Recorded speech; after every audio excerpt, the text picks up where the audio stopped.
Hello guys, welcome back to defence lover.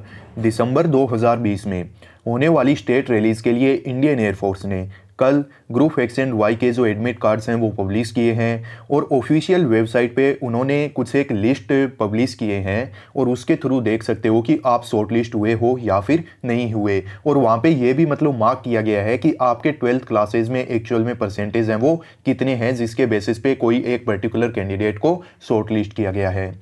But काफ़ी सारे candidate है, अब उन्हें लगता है कि हमारे साथ इनजस्टिस हुआ है, यहाँ पे मतलब कुछ गलत हुआ है, स्कैम है। तो वैसे कुछ स्कैम तो मैं नहीं कह सकता, बट छोटी छोटी गलतियां हैं जिनको सुधारा नहीं गया इंडियन एयरफोर्स की ओर से, और उसी की वजह से काफ़ी सारी डिजर्विंग कैंडिडेट्स हैं जिनके साथ मैं पर्सनली मानता हूं कि इनजस्टिस है वो हुआ है। ये पूरे टॉपिक को आगे हम डिस्कस करें उससे पहले एक छोटा सा अपडेट आपको देना चाहूँगा। अनअकैडमी की चैंपियन लीग में पार्टिसिपेट कीजिए एनडीए, एयरफोर्स और नेवी के लिए अगर आप प्रिपेयर कर रहे हो। ये गाइज यहाँ पे एक ऑनलाइन टेस्ट है वो कंडक्ट करवाया जाएगा जो बिल्कुल फ्री होगा। इसके लिए अगर आप इनरोल करते हो तो आपको एक पैसा भी पे नहीं करना। और ये जो आपका वेन्यू है या फिर कब स्टार्ट होगा, तो 6 दिसंबर से आपका टेस्ट है वो स्टार्ट होगा। संडे है 6 दिसंबर को और 11 AM से आपका टेस्ट है वो स्टार्ट हो जाएगा। यहाँ पे बेस्ट बात ये है कि अगर आप यहाँ पे 1 से लेके 10 तक कोई भी रैंक लेके आओगे तो आपको रिवॉर्ड दिए जाएंगे। आपको अगर रैंक फर्स्ट आएगी तो 5,000 रुपये का अमेजॉन वाउचर मिलेगा, 2 आएगी तो 3,000, और वैसे ही आप यहाँ पे देख सकते हो। CDSF कैट के लिए भी करना चाहो तो इनरोलमेंट लिंक है वो आपको वीडियो के डिस्क्रिप्शन बॉक्स में प्रोवाइड कर दिया जाएगा। एंड इसके अलावा नए जो बेंचेस हैं, अगर आप अपने कॉन्फिडेंस को गेन करने के लिए एक बार अपने एयरफोर्स का पूरा सिलेबस कवर करना चाहो तो 6 दिसंबर से नए बेंचेस स्टार्ट हो रहे हैं जिनके लिए आप इनरोल कर सकते हो। लिंक आपको वीडियो के डिस्क्रिप्शन बॉक्स में मिलेगा। यहाँ पे जो प्राइसिंग है वो आप देख सकते हो 6 और 12 मंथ की, बट आपको इतना पे करने की कोई ज़रूरत नहीं है। इस रेफरल कोड में हमारा रेफरल कोड यूज़ कर लेना DF लव, ताकि आपको इंस्टेंट 10% का डिस्काउंट मिले। आफ्टर डिस्काउंट आप देख सकते हो प्राइसिंग ये आपको दिखाई दे रही है, सो जाइए इनरोल कर लीजिए। अब सबसे पहले चलो बात कर लेते हैं कि कैंडिडेट को एक्चुअल में इंडियन एयरफोर्स ने शॉर्ट लिस्ट कैसे किया है, किस बेसिस पे कैंडिडेट्स को शॉर्ट लिस्ट किया गया है। देखिए गाइस, आप लोगों से जब ऑनलाइन रजिस्ट्रेशन करवाया गया था तो उस टाइम आपको अपने 10th और 12th क्लास के जो परसेंटेज हैं वो वहाँ पे फिल करने थे। ठीक है, वो परसेंटेज चलो आपने फिल कर दिए। अब आपको जो शॉर्टलिस्ट किया गया है वो आपको अपने डॉक्यूमेंट्स के बेस पे नहीं किया गया, वो जो परसेंटेज आपने जितने फिल किए गए हैं उन्हीं के बेसिस पे आपको किया गया है। आपने जो परसेंटेज फिल किए और आपके डॉक्यूमेंट में ओरिजिनल जो परसेंटेज हैं वो कभी मैच ही नहीं किए गए। डायरेक्ट जितने आपके परसेंटेज लिखे हुए थे उसी के बेस पे जो उस कैंडिडेट्स को शॉर्ट लिस्ट है वो किया गया है। एक और फैक्ट आपको मैं बताना चाहूँगा, जैसे मान लीजिए कि आपके परसेंटेज अगर 51.20 है 12th क्लासेज में, तो इंडियन एयरफोर्स का एक क्लियर इंस्ट्रक्शन होता है कि ये जो 20 है ना इसको हटा दो और आपको जो परसेंटेज फिल करनी है वो ओनली होंगे कितने, 51। ये इंपॉर्टेंट फैक्ट है, तभी मैंने आपको बताया है। अब चलो आगे मैं आपको एक PDF दिखाना चाहूँगा, वहाँ पे मैं आपको बताऊँगा कि कैसे कैंडिडेट के साथ मतलब इनजस्टिस है वो हुआ हो सकता है या फिर आपके रिजल्ट में काफ़ी बड़ी एक गड़बड़ हो सकती है। एग्जाम्पल के तौर पे मैंने यहाँ पे जो आपके उत्तर प्रदेश या फिर यूपी में जो कैंडिडेट शॉर्टलिस्ट हुए हैं उन सब का ये जो लिस्ट है वो मैंने यहाँ पे निकाल के रखा हुआ है। ठीक है, इसमें जो भी इंस्ट्रक्शन वगैरह है वो कल हमने वीडियो में डिस्कस किए हैं, आप उन्हें देखना चाहो तो वहाँ से देख सकते हो। फिर देखिए गाइस, यहाँ पे कैंडिडेट के जो मार्क्स हैं 12th क्लासेस के जो परसेंटेज है वो फर्स्ट कैंडिडेट को आपको दिखाई देंगे 100।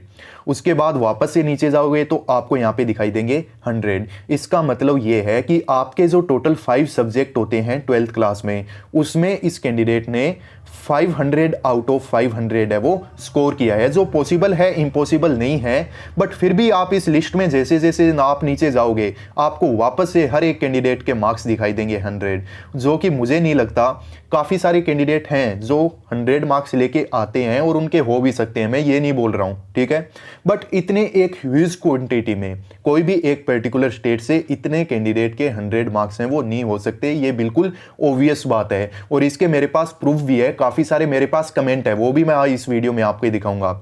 और आप ये भी नहीं बोल सकते, अगर PCM में 3 सब्जेक्ट में अगर 100 मार्क्स की बात की जाए ना तो मैं एक्सेप्ट करता हूं कि हाँ काफ़ी कैंडिडेट होते हैं जो पीसीएम में 300 आउट ऑफ 300 है वो स्कोर कर सकते हैं और उनका जो परसेंटाइल है वो 100 रह सकता है। बट ओवरऑल अगर 5 सब्जेक्ट्स का देखा जाए तो ये मतलब इतना पॉसिबल नहीं है, इतना भी ईजी नहीं है कि 100 आउट ऑफ 100 परसेंटेज आप स्कोर कर लो। ठीक है, वैसे नीचे चलते जाओ आपको 100 की यहाँ पे लाइन दिखाई देगी, यहाँ पे लाइन है फुल 100 100 100। और ऐसा भी नहीं है कि कोई कैंडिडेट के मान लीजिए कि 99.20 मार्क्स है तो उसने यहाँ पे 100 लिख दिया हो, तो वो तो बिल्कुल गलत है, क्योंकि इंडियन एयरफोर्स ने ऑलरेडी बोल रखा है अगर ऐसा है तो फिर आपके परसेंटेज होने चाहिए ओनली 99, और इतने परसेंटेज तो आते भी हैं। बट ये जो 100 वाली बात है वो मुझे बिल्कुल भी डाइजेस्ट नहीं हो रही है। काफ़ी सारे और भी कैंडिडेट को यहाँ पे डाउट दिखाई दे रहे हैं। कोई भी स्टेट की आप जो ये लिस्ट है उसको स्क्रॉल करो, आपको 100 बिल्कुल मतलब थोक में मिलेंगे। यहाँ पे कोई पैटर्न ही नहीं है, बिल्कुल 100, हर कैंडिडेट के मार्क्स 100 हैं। हर पेज पे आपको ऐसे 3 से 4 कैंडिडेट मिलेंगे जिनके मार्क्स हैं वो आपको 100 यहाँ पे दिखाई देंगे। ठीक है, अब ये हर एक स्टेट में हुआ है, बट एग्जाम्पल के लिए मैंने ओनली जो यूपी की कानपुर रैली के लिए जो लिस्ट है उसको ही मैंने आप लोगों के साथ शेयर किया है। अब चलो कुछ एक और फैक्ट हैं जो आपके साथ शेयर किए जाएं। अब इन कैंडिडेट्स के मार्क्स एक्चुअल में 100 हैं या फिर नहीं है, कितनों के हैं कितनों के नहीं हैं, ये बात ना तो हमें पता है और ना ही इंडियन एयरफोर्स को पता है। बट फिर भी इंडियन एयरफोर्स ने जो गलती लास्ट मतलब रिलीज़ में की गई थी वो वापस से की गई है। आपके जो मतलब डॉक्यूमेंट्स हैं उनको अच्छे से वेरीफाई नहीं किया गया। उन्होंने बोला है कि आपके डॉक्यूमेंट को वेरीफाई किया जाएगा स्टेट रिलीज़ में। अब आप लोगों के जो रिस्पॉन्स आ रहे हैं वो देखिए, ये फर्जी लिस्ट है। यूपी में 67 बच्चों के 100% मार्क्स हैं, तो मुझे नहीं पता है कि एग्जैक्ट 67 है, इससे कम है या फिर इससे ज़्यादा है। आप ही में से कोई एक कैंडिडेट है जिसने ये बोला है और उनका बोलना है कि ये लिस्ट फर्जी है। लिस्ट फर्जी नहीं है, बट काफ़ी सारे कैंडिडेट ऐसे थे जो फर्जी थे और उन्होंने अपने जो फर्जी मार्क्स हैं वो वहाँ पे मतलब शेयर किए हैं। और ये बात मैं भी मानता हूँ कि अगर 100 आउट ऑफ 100 वाला कैंडिडेट है तो वो Indian air force airman group X Y के लिए अप्लाई तो करेगा, बट इतनी ह्यूज क्वांटिटी में नहीं करेंगे। ठीक है, अब ये भी मतलब यहाँ पे लिख रखा है, तो इसमें एयरफोर्स की कोई गलती नहीं है। वैसे तो काफ़ी सारे कैंडिडेट है, जब आपके रजिस्ट्रेशन हो रहे थे मैंने बोला था कैंडिडेट को कि ऐसा मत करना, बट फिर भी डेफिनेटली किया गया है। काफ़ी सारे कैंडिडेट का बोलना है कि ट्विटर पे इस हैशटैग को हमें मतलब ट्रेंड करवाना चाहिए, और ये जो हमारे साथ जो भी मतलब इनजस्टिस वगैरह हुआ है या फिर एक अच्छा जो सिलेक्शन प्रोसीजर नहीं है इसके खिलाफ आवाज़ उठानी चाहिए। इसके अलावा काफ़ी सारे कैंडिडेट का ये भी बोलना है कि 100 के सब्सक्राइबर है, मैटर ये नहीं करता कि कितने सब्सक्राइबर हैं, बात ये है कि मेरे 89 है यूपी से, और मैं मानता हूं कि ये जो कैंडिडेट है बिल्कुल डिजर्विंग कैंडिडेट है। एक कैंडिडेट जिसके मार्क्स हैं 89 और आपके मतलब 91 तक मान लीजिए कि आपके एडमिट कार्ड हैं वो इश्यू किए गए हैं, और काफ़ी सारे कैंडिडेट ऐसे हो सकते हैं इस लिस्ट में जिन्होंने फेक 100 मार्क्स यहाँ पे शो कर रखे हैं। तो इस एक कैंडिडेट की जो एक गोल्डन अपॉर्चुनिटी थी इसकी लाइफ में वो यहाँ पे मिस हो गई, और ये बिल्कुल सही है। 100 वाले कैंडिडेट होंगे, बट जो आपको जितने भी 100 दिखाई दे रहे हैं वो 100 एक्चुअल में है नहीं।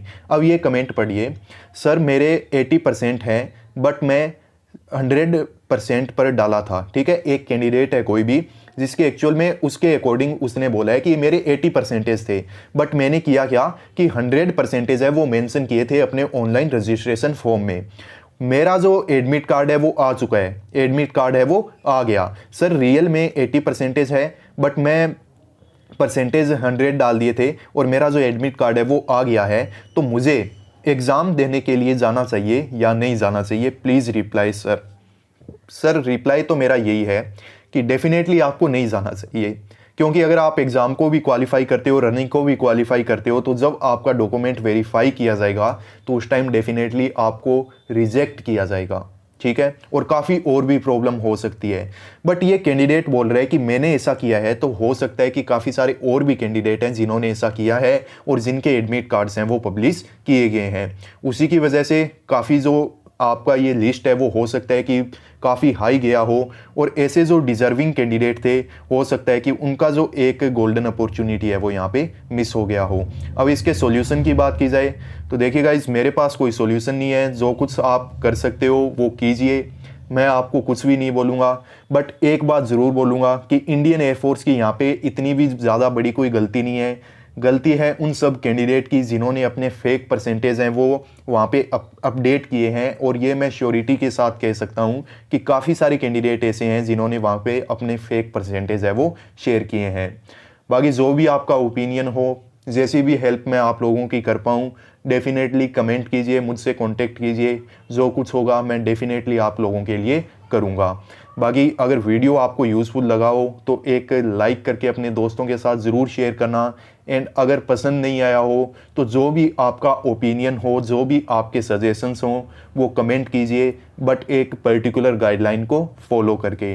बाकी चलो मिलता हूँ नेक्स्ट वीडियो में, तब तक के लिए बाय। वंदे मातरम, जय हिंद।